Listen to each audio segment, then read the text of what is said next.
আপনাদের একটা গল্প ঠিক না ইতিহাস বলি। ইতিহাসটা অনেকেই জানেন, আমার প্রজন্ম এবং আমাদের আগের প্রজন্ম খুব ভালোভাবে তাদের সবার মনে আছে। সেটা হলো 91 নির্বাচন। 90-এর স্বৈরাচার এরশাদ বিদায় হয়েছে, 91 নির্বাচন। বিচারপতি শাহাবুদ্দিন তিনি তখন তত্ত্বাবধায়ক সরকার এবং রাষ্ট্রপতি দুটার দায়িত্বে আছেন, তার নেতৃত্বে সেই সরকারের নির্বাচন। সেই নির্বাচনে মোটামুটি সবাই ধরে নিয়েছে আওয়ামী লীগ তখন বাংলাদেশের শাসন ক্ষমতার বাইরে 15-16 বছর, 75-এর পরে আওয়ামী লীগ আর ক্ষমতায় নেই। তো বিএনপি ক্ষমতায় এসেছিল, বিএনপি গেছে ক্ষমতা থেকে। বিএনপি কম্পারেটিভলি আওয়ামী লীগ থেকে ছোট দল হিসেবেই একটা পাবলিক পারসেপশন ছিল। তো সবাই ধরে নিয়েছে যে আওয়ামী লীগ ক্ষমতায় আসছে, এটা নিশ্চিত, একেবারে কনফার্ম আওয়ামী লীগ ক্ষমতায় আসছে।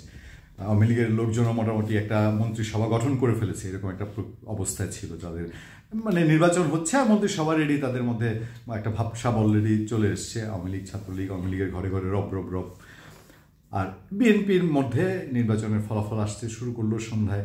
আস্তে আস্তে ডাকসুর ভিপি ছিলেন খায়রুল কবির খোকন সহ অন্যরা, তারা টিএসসিতে গিয়ে রাতে মোটামুটি হার তারা বিকাল থেকেই মেনে নিতে নিতে তারা রণভঙ্গ দিয়ে চলে যাবেন। রাত গভীর যত হচ্ছে আস্তে আস্তে আস্তে আস্তে কোথায় যেন প্রতিযোগিতার দিকে যাচ্ছে, এবং শেষ রাতে গিয়ে কী হলো, বিএনপি 91 ক্ষমতায় আসলো, আওয়ামী লীগ আউট। এটা অনেকের কাছে অকল্পনীয় ছিল যে এই নির্বাচনে আওয়ামী লীগ ক্ষমতায় আসবে না, এটা অনেকেই ভাবতে পারেনি। তো এবার আমি তার সাথে মিলাচ্ছি না, কিন্তু রাজনীতির মার শেষ পর্যন্ত কোথায় গিয়ে দাঁড়ায়, রাজনীতি কোথায় নিয়ে যায়, এটা বিএনপির হাইকমান্ড বুঝতে পারছে যে সবচেয়ে সহজ না। বিএনপির ভারপ্রাপ্ত চেয়ারম্যান তারেক রহমান তিনি রেগুলার মনে করিয়ে দিচ্ছেন যে নির্বাচন কিন্তু সহজ না। বিএনপির সিনিয়র বর্ষিয়ান নেতা যারা আছেন তাদের বক্তৃতা বিবৃতিতে বলছেন এই যে তোমরা শুরু করেছো থাবাথাবি। আমাদের আজকে একজন আমাদের শ্রোতা, আমাদের রেগুলার কন্টেন্ট যারা দেখেন তাদের একজন, তিনি আজকে আমাদেরকে একটা হোয়াটসঅ্যাপে একটা মেসেজ পাঠিয়েছেন। তিনি লিখেছেন যে বিনিয়োগবিহীন বাণিজ্য চলছে দেশে। সেটা কোথায় জানেন? আমরা একটা কন্টেন্টে আপনাদেরকে বলেছি যে ওই যে মামলা দেওয়া হচ্ছে, মামলা দেওয়ার পর বিএনপির ওই যে আতিপাতি খাই দুষ্টু ছেলেরা, যে দুষ্টু বালকরা, তারা তারপরে যাদের নামে মামলা দেওয়া হয় তাদেরকে বলে যে তোমার বাঁচায় দিব, তোমার ধরবে না, তুমি দাও 4 লাখ 5 লাখ। ওই গ্রুপগুলার কারণে, ওই গ্রুপগুলা যেগুলো যা শুরু করেছে, ওই শুরু করার কারণে ওদেরকে থামানোর জন্যে বিএনপির হাইকমান্ড তারা সর্বোত্তভাবে বোঝাচ্ছে এবং বলছে যে এই যে শুরু করেছে এসব, এই যে লুটপাট খাই তাতে করে মানুষ ভোট দিবে, মানুষের কাছে যেতে হবে, মানুষকে মিশতে হবে, মানুষের সঙ্গে চলতে হবে, এভাবে বোঝাচ্ছে। বলছে কেন কি তারা জানে হিসাব সহজ না, এটাও বোঝা বলছে সব কিন্তু সহজ না, সহজে অটো হয়ে যাবে না, সময় চলে যাচ্ছে, দীর্ঘ সময় যাচ্ছে। এই সময়ে এসে হাসনাত আবদুল্লাহ বৈষম্যবিরোধী ছাত্র আন্দোলনের আহ্বায়ক বোমটা ফাটালেন।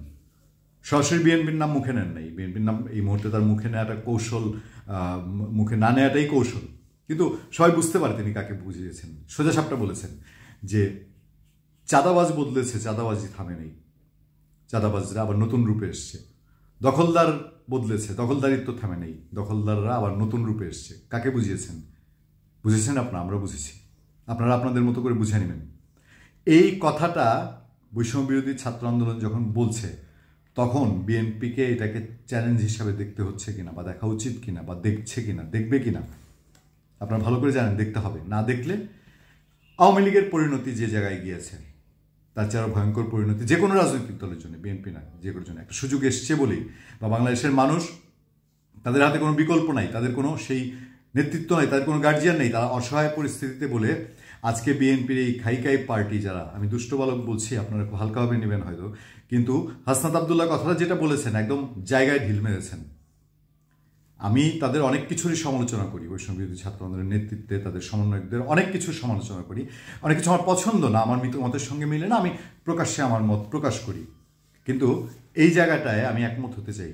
কারণ হচ্ছে এটা একটা সারা দেশের এখন যে পরিস্থিতি, সারা দেশ, আপনি বইয়ের খাতায় টেবিলে বসে তর্ক করতে পারেন, রাজনৈতিক গায়ের জোরে বক্তব্য দিতে পারেন, না হচ্ছে না, বিএনপির দায় নাই, এর নাই, তেন নেই, কিন্তু কাজের কাজ হবে না, কাজের কাজ হবে না। সারা দেশে একটা নাজুক পরিস্থিতি, এটা ঢাকা বলেন, চিটাগং বলেন, সারা বাংলাদেশের প্রান্ত আদ্যপ্রান্ত, মাছ ঘাট, একেবারে হাটে গাঠে মাঠে, একেবারে প্রত্যন্ত গ্রামে কোথাও পরিস্থিতি ভিন্ন রকম না, এবং যেখানেই নামটা আসবে সেখানে নামটা বিএনপি। এখন সে কোনো কালে বিএনপি করুক না করুক, তার বাপদাদা করুক না করুক, তার মুখ দিয়ে কোনোদিন এই বেগম খালেদা জিয়া, তারেক রহমান, জিয়াউর রহমান স্লোগান আসুক না আসুক, আর জিয়াউর রহমানের 18 দফার ওই ঘোষণা, বিএনপির ঘোষণাপত্রগুলো তো বাদ দেন, কিন্তু সে বিএনপি।